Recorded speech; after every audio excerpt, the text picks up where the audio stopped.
But this machine was taken care of. That's why it's still usable. You know. Yeah. Most of these machines, they cut them all up. You know? Yeah. They cut up good machines too, real good ones. Yeah. Well, up in Boston, they cut up a lot of late model machines because hydraulic came out. Hydraulics, yeah. They use hydraulics. They don't use these machines. But the hydraulic. And also, nobody knows how to run them.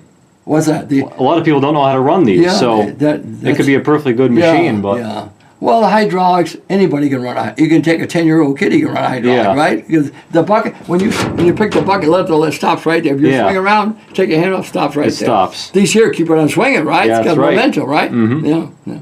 The only thing of it is, this machine will be around long after the hydraulics are junked, right? That's right. Yeah. That's something, huh? If you had this machine, right, and you did drag line work and stuff, my profit margin was about 97, 98%. Wow. Isn't that something? Where can you do that, right? Huh? If you grease the machine right, and use your common sense, it'll pay for itself. Yep. You know, when I bought the machine with the crane down there, every job I wanted paid for itself. Every job, always. Imagine that, huh? How you can't say that very often, can you, huh? Yeah. Yeah. It's something else, huh? But they changed. See, they put these beams on here. See these beams here? Yep. See, we don't have a machine, and they never used to have that. And the gantry was right here. It pulled from here, right? It pulled right from here, right? And that's what happened. And see, there's a pin down there. Did you see that? You see the pin down there? You see that pin? Yep. Well, this piece here goes down and it pins it, right? What happened? It broke on both sides. That was the machine with the 5-yard bucket? Yeah, both sides, that broke them. And this here pulled right out of there, right? Now look at this here is right out of there. And it goes down, and the seat's hooked onto it too. See, the seat, basically the whole cast. Wow. And that's attached to the same bar up here, right? Yeah. It took me and the seat right up to the levers. I reached around to throw the main clutch, and the whole main clutch was torn out. Tore it right out of there. Imagine, I had to get out of there quick because I didn't want to be killed, you know? That's right. And what she was doing, she was pulling the gantry off the machine, right? And you couldn't throw the clutch out because this was all damaged in here, you know? I'm talking about all... It ripped itself apart. I had to abandon ship as fast as I could. You know? And that was because they put a 5-yard bucket on what, a 2.5-yard shovel? Yeah. Well, you know what happened. White Oak Excavators, right? There was John and Roger ran the company, but John was state education commissioner in Connecticut, right? So you never saw him around. So Roger ran the company, right? See? And they had all these interstate jobs where they had to move several million yards, and all they had were these ADDs, the biggest machine they had. But when you had to use several million yards, you need bigger machines, right? Yeah. And the old man went through the Depression in 1929, their father, right? And he would not give them the money to buy bigger machines. So all they could do is put a bigger bucket on these. So they bought one 5-yard bucket, and then they bought three 3.5-yard buckets for the Lorraines. You know, like the Sweet Lorraine down there? The Sweet Lorraine, yeah. Big giant bucket on that thing. Imagine that. And they changed them over to air control too. Imagine really? That. The controls were air control. Imagine that. But I didn't know you could swap them around like that. Yeah. Well, the mechanical part, right? They still had the mechanical part to a certain point, but then the air worked the mechanical part. Yep. Does that make sense to you? Yeah. And with the ADD, you know what they do with the ADDs, right? The swing lever. They put an air assist on the bottom here that would help you pull the lever. Imagine that. That's the only thing. That's the only change they made. They made the swing to help you swing it with a little bit of an air assist down there. You know, Roger's uncle was a good mechanic. He ran the garage, right? Yep. And when a Lorraine would come in, it got anything it ever needed, right? When a Northwest would come in, it might get a paint job. That's yeah, because they made their money in the beginning with Lorraine, so they were always, so they liked Lorraines. They were partial to Lorraines, and they were a piece of junk. You saw this one, right? Oh, and they're so noisy too. Oh, they're clashing. They got a rack on them. The rack and pinion dipper stick, Yeah, where the dipper stick and the ADD, that's lifetime. What's going to wear that thing? It's a cable. It's free to go. The stick is free to go. All the cable pulls it, right? Yep. It doesn't have a chain or a sprocket with a big rack to make it go. Yeah, and you got to keep spreading that gear lube on it. Like if you went into you still got to put on the Northwest. You still got to put some lubrication on the stick, you know. But true, yeah. But anyways, if you had those Lorraines, you put them in a rock cut. If you pick up a corner, hook onto a rock, that's going to twist that rack a little bit. It's going to tear the teeth off the gear that's turning it. Oh, Jesus Christ. Well, that happened to you, didn't it? Yeah, Lorraine, they were flying out like bullets. Imagine that. Holy Christ. That's why I say poor and helpless. You know? Oh, my. But there's people that love, though. They love P&H. They love Lorraine. And they're bullheaded, you know. And nobody likes Northwest. Everybody hates Northwest. They're mechanical. They got a right-hand swing. Right-hand swing, They're yeah. the only one with a right-hand swing of Yeah. all the machines ever made, you know. Yep. Yeah. It is strange. And like I say, well, they're no good because the back end picks up. You're in the rocket and the back end picks up. But the idea, it's good because it's got to give. A little shock absorption sort Yeah, of? well, these people that put big counterweights on, when you hook onto something, right, you're going to break something probably. You know? Uh-huh. Yeah. Whereas Northwest goes up in the air so you don't break something, you know? Uh-huh. Yeah. If you run one of these long enough, you'll see it. But they change over. You see, the master mechanic of White Oak called White Oak. I called it Northwest just see if they could get the changeover. You know this here? Yep. You could have done it. You could have changed the whole thing over and put this, have the high style gantry. So this is an extra support up here? Is that what you were saying? Yeah, well, you got to realize there's like an A-frame on top. You see how big the gantry is? Right. It pushes down on here, right, and hooks on and pulls on the back. You see how it Yep. pulls on a counterweight, which Yeah. it's supposed to. Like you take the Manitowoc. They couldn't pick up anything if they didn't have a big counterweight in the back. Mm-hmm. That's what helps them. See? So Northwest has done the same. They pull from the back, and here it pulls from the machine. That's why it pulled that out of there. Uh-huh. Well, you're pulling from. Look at it. You're unorthodox. You're pulling from the wrong place. Yep. You should be pulling from the back, right? Does this make sense to you? Yeah. Yeah, sure. The more you look at this and learn about this, the more you'll know that they were right to do that. See? Yeah. So you mean that machine with that 5-yard bucket had a different gantry on it? Yeah, had the old style gantry. Didn't have this gantry. Had the old style, which So it was pulling right from that spot there. Pulling from here. That's what it was doing. It's pulling from Okay. there. Yeah. Yep. Isn't that something, huh? They should never have put that bucket on that machine. I tried to tell them, but no. They had a machine like this. Yep. They should have put it on that, but they didn't. You know, when you work for somebody, they won't listen to you. They don't listen to you, exactly. Yeah, see. And here I pretty got killed, right? Mm-hmm. Oh, boy. What are you going to do? You know? Imagine, oh, Jesus Christ. They took that bucket off, never put it back on again. You know? Yeah, I wonder why. Well, I'm the only one that ran it. Nobody, all the other operators, they didn't want me to run anything else but they wouldn't run this machine with a 5-yard bucket. They were all either afraid or. I loved it. Imagine 2 buckets I could fill a truck. 2 buckets. Yeah, imagine. Hey, I could load a 10-wheeler. It would pull 80 feet away from myself, and I have the other one already loaded. Imagine that. I gave them production. Yep. And I was in the pit. They gave me 10 10-wheelers and 15 trailer dumps. I had 25 units, right? We started out in the morning. They started them at intervals, 15 minutes, so they wouldn't all crowd me at once. But they sent out a Michigan loader, a 125, just a small one, to help me get the show going. Yep. When they got going, bang, he took off, and then I kept them all going. So. And so I said to the superintendent, I said, how about an hour extra a day, only working 8 hours? I could check the machine over. I said, you know, you pay me 1 hour, I say, it's going to cost you more than that if I have a breakdown with 25 units sitting there, not moving. Does that make sense? Oh, sure. He came in the next morning, he said, you got the hour. He said, I never had one breakdown. I dated all my cables, right? I never had one breakdown. Imagine that. Yep. Yeah. So that's what it was. That's right. Yeah.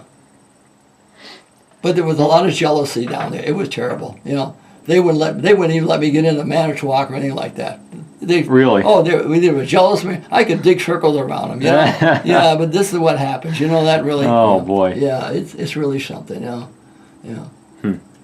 But when it came wintertime, right? They all got laid off, and they kept me working. Yep. Can you imagine that? Yeah. Yep. There must be something to it, right? Yeah, right? Yeah. Sure. Oh, boy. That jealousy only goes so far, I guess. Yeah, sooner or later, it starts to show up, doesn't it? Huh? Yep. Yeah, right, exactly, yeah. If you're a good employee for a company, sooner or later, they'll find out. Yep. Like when I worked on the Mass Turnpike, I was up in Palmer digging, and you know what happened? I was running a machine there, and I got hurt with my motorcycle in July, I guess it was.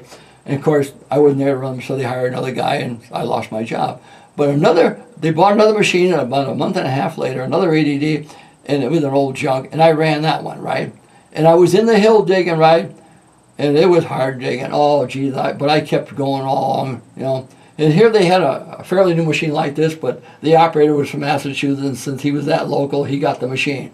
They wouldn't give it to me, you know, because I'm from Connecticut. But anyway, during the winter month, they shut down the winter. They tallied up who did the most work. Yep. Yeah. And they call me up in the spring, George, you can have any machine you want. Wow. Any machine there you go. want. Yeah, isn't that something, huh? Yeah. But isn't that something? If you work hard, it shows up eventually, huh? Mm-hmm. Yeah. And you prove yourself. Yeah.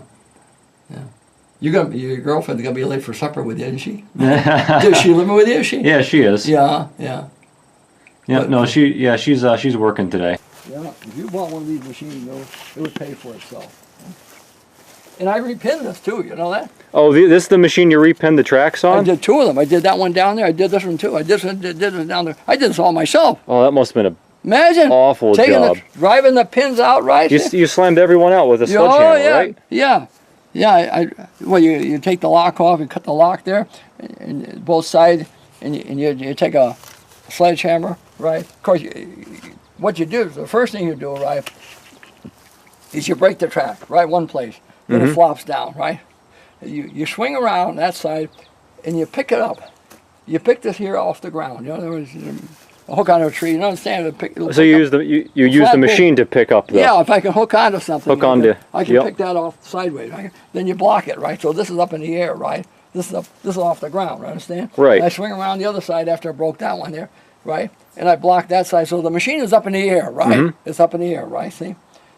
So then what I do is I take this machine here and I hook on the line and I drag that track right off underneath the machine. With the crane. With the crane. With the line, yeah. And I pull it onto boards. Yep. Because you can't leave it on dirt because it's too hard to get the pins out. But if you put it on the boards, the dirt kind of absorbs your hammer But if you put impact. it on boards, it's easier to get the pins out. You know? Yeah. You drive all the pins out, and what you do, the first thing I did, I tried different sizes, and I found a happy medium, and I cut up all the pins for it. Yep. Yeah, with a hacksaw, you know. Yeah. Power hacksaw, see. Yeah. Then I drove them all in. Yeah.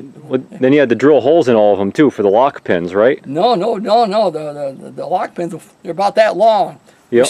And they got a little bend on the end. You stick them in there, and you take a crowbar or something, and you can bend them. Well, you have to, with each pin that you cut, you had to drill a hole in each end, right, to put the pin through. No. You look at the track, you'll see. Or does it go? The pin goes through the track. Yeah, look at this. You see how you got a pin, right? Right, and this pin's straight. See, it's bent over. Oh, right? I see. Okay, so it just goes through the track. You stick that, and then you take a sledgehammer and you bang that over. Yep, I gotcha. All right, see, that's how you do it. See, but the best thing to do to take them out is take a torch and nip them. Just nip them off. And yeah. they'll come out. See, yeah. Now, how many pins are in one track? Do you remember? Oh, jeez. too many to care to remember, huh? I don't remember offhand, you know. Yeah. There was a lot of sledgehammer swings, though, I'm sure. Man, I did the whole job myself. Rebuilt the whole thing myself. You know, when you have to do it, though. If you worked for Blakesley out of where the hell are the other Milltown or someplace out of the shore. When they broke a cable, they'd send 9 men down to change the cable for an operator. Man, wow. Hey. 9 people for a cable. Oh yeah. Well, the big machine, you know, 1.25 inch cable, heavy cable. Oh, that's true. Yeah. Drag that. Hey, this my hoist cable here, the 1.25 inch. Yeah, I mean 1.8 inch, so that's heavy. Yeah. Let me get up and I'll open this door first. Yeah, you can see how the independent. You see how.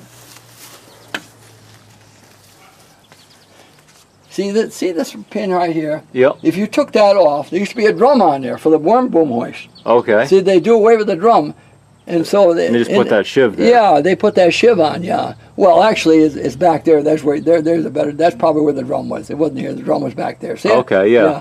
See. Where that square plate is. Yeah, that's right. Yeah, there's a shaft sticks out there. So the cable would be wound up on that drum down there? Well, see how the cable comes around like that? That's because of the independent boom hoist. Maybe you can see better how this thing works together. I got to get over here and get up on this thing. Not the same anymore compared to what it used to be, you know. We gotta watch we don't get hornets in here too. That's another thing. Yeah, they're the worst. Oh, they like to get up there and raise hell with you.